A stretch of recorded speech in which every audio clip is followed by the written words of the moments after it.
An up-to-date resume is a key factor in applying for jobs. There are countless resume templates available online, and we've included some standard templates as a reference in the program materials.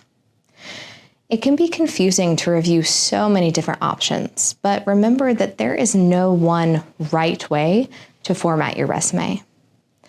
Instead, consider a few elements that your resume should include and go from there. I recommend starting with employment history, education, and relevant skills. For employment history, some people choose to put their earliest job first and then list their experience chronologically, while others do the opposite and they put their most recent job first and move backward in time.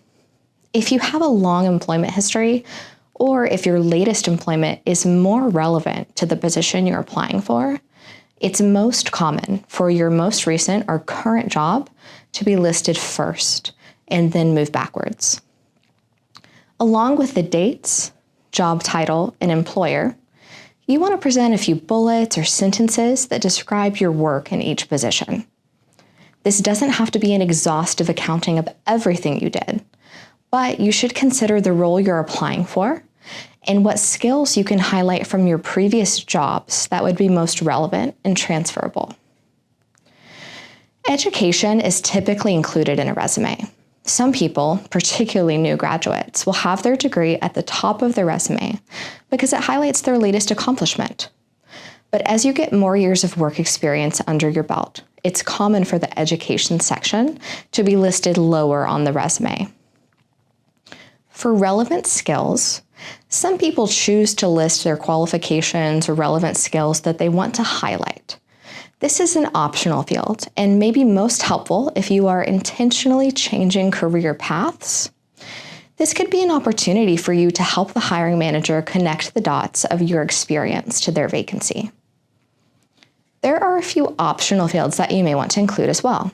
Things such as accomplishments, awards, publications, languages that you're fluent in, or professional organization memberships. Including these is a personal choice that often depends on what field you're in and what type of work you're applying for. One last optional field is hobbies or interests. We caution you to be thoughtful about only including things relevant to the job you're applying for, which may eliminate many of your hobbies and interests.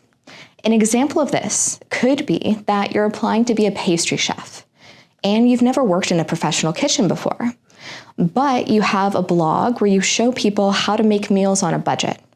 This is an example of a hobby that would be worth including on your resume.